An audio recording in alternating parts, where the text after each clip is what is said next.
இவருக்கும் தமிழ் வணக்கம். இன்னைக்கு எஸ்பிபி ஐயா அவர்களுடைய 80வது பிறந்த நாள். ஸோ அவர் இந்த உலகத்தை விட்டு பிரிஞ்சாலும் அந்த பாடல்கள் வந்து இது அழியாத அளவுக்கு வந்து பார்த்தீங்கன்னா அப்படி ஒரு லெகசியை வந்து கிரியேட் பண்ணி கொடுத்துட்டு போயிருக்காரு. அவர் என்னதான் வந்து ஆயிரக்கணக்கான பாடல்கள் வந்து வெவ்வேறு மொழிகளில் இந்தியாவில் பாடல்கள் பாடியிருந்தாலும் நம்மளுக்கு ஃபேவரட்னு சொல்லிட்டு சில பாடல்கள் இருக்கும். அது சிலதுன்றதை விட ஒரு லிஸ்ட் ஆஃப் பாடல்கள்னு சொல்லிட்டு சொல்லலாம்.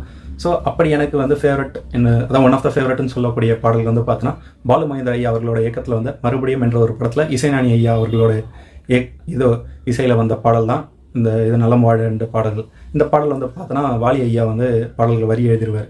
இந்த பாடலோட ஸ்பெஷாலிட்டி என்னென்னா, இந்த பாடல் வந்து ஒரு சோக பாடல்னு சொல்லிட முடியாது, ஒரு மெலடி சாங்னு சொல்லிட முடியாது, ஒரு ஹோப் தரக்கூடிய பாடல் அப்படின்னு சொல்லிட்டு எல்லாம் சேர்ந்த ஒரு கலவையாக இருக்கும். இந்த பாட்டோட இன்னொரு அழகு என்னென்னா, இந்த பாடல் வரிகள் ஒவ்வொன்றும் அந்த பாட்டில் வந்து அவ்வளோ அழகாக உட்காரும். ஸோ அந்த பாடல் வரிகளை நான் சொல்கிறேன். இந்த மாதிரி விஷயம் தெரிஞ்சிருந்துச்சுன்னா மறக்காம ஃபாலோ பண்ணிவிட்டு சப்ஸ்கிரைப் பண்ணிக்கோங்க. ஸோ இதில் வந்து லிரிக்ஸ் வந்து பார்த்தோன்னா, நலம் வாழ என்னாலும் என் வாழ்த்துக்கள், தமிழ் கூறும் பல்லாண்டு என் வார்த்தைகள். அதான் அது என்னென்னா கிட்டத்தட்ட ஒரு பிரேக்கப் ஃபேஸ் மாதிரி இருக்குது. ஸோ அந்த டைமில் வந்து பார்த்தோன்னா அவர் வந்து அவரோட பிறந்தநாள் வாழ்த்து வந்து சொல்கிறாரு. யார் ஹீரோ வந்து பார்த்தீங்கன்னா அரவிந்த் சாமி, அதுக்கப்புறம் ஹீரோயின் வந்து பார்த்தோன்னா ரேவதி அவர்கள்.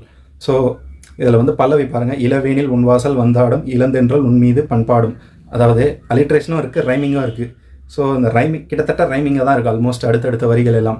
ஸோ இது 2 சரணம் இருக்குது. ஸோ முதல் சரணம் என்னென்னா, மனிதர்கள் சில நேரம் நிறம் மாறலாம், மனங்களும் அவர் குணங்களும் தடம் மாறலாம், இலக்கணம் சில நேரம் பிழையாகலாம், எழுதிய அன்பு இலக்கியம் தவறாகலாம். ஸோ இந்த மனுஷங்க வந்து மிஸ்டேக்ஸ் பண்ணுறது சகஜம் அப்படின்ற மாதிரி தான் சொல்லியிருக்காங்க. விரல்களை தாண்டி வளர்ந்ததை கண்டு நகங்களை நாமும் நறுக்குவதுண்டு, இதில் என்ன பாவம் எதற்கு இந்த சோகம் கிளியே. அதாவது விரலில் வந்து கொஞ்ச நகை வந்துட்டால் போதும், ஒன்று நம்ம வந்து கட் பண்ணுறோம், இல்லை வாயை பிச்சு எடுத்துருவோம். ஸோ அந்த மாதிரி வந்து பார்த்தோன்னா இதுவும் அந்த மாதிரி தான் நினச்சிக்குவா. இதில் என்ன நம்ம என்ன பாவம் பண்ணிட்டோமா, எதுக்கு சோகமாக இருக்குது அப்படின்னு சொல்லிட்டு சொல்கிறாங்க.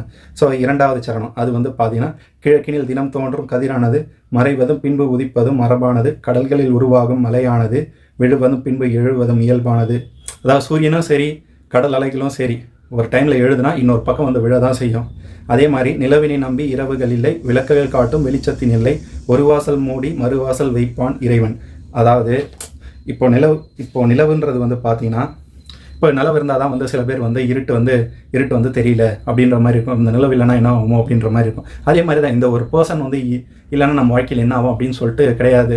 அதான் அந்த வெளிச்சன்றது வந்து பார்த்தோன்னா லைட்டுன்ற இருக்கிற வரையும் எந்த லெவல் வரையும் போகுது அதே மாதிரி தான். ஸோ அதனால் வந்து ஒன்று இல்லைனா இன்னொன்று அப்படின்ற மாதிரி, ஒருத்தர் இல்லைனா இன்னொருத்தர் ஸோ அப்படி இருக்கிறதும் வந்து சகஜம் தான் அப்படின்ற மாதிரி இவ்வளோ அழகாக வந்து சொல்லியிருக்காரு வாலி ஐயா. ஸோ அதுதான். அதே மாதிரி உங்களோட ஃபேவரட் எஸ்பிபி ஐயாவோட பாடல் என்னன்னு சொல்லிட்டு கமெண்ட்டில் சொல்லுங்கள். அதே மாதிரி இந்த மாதிரி விஷயம் தெரிஞ்சுச்சுன்னா மறக்காம நம்ம ஃபாலோ பண்ணிவிட்டு சப்ஸ்கிரைப் பண்ணியும். மீண்டும் உங்களை அடுத்த வீடியோ சந்திக்கிறேன். நன்றி, வணக்கம்.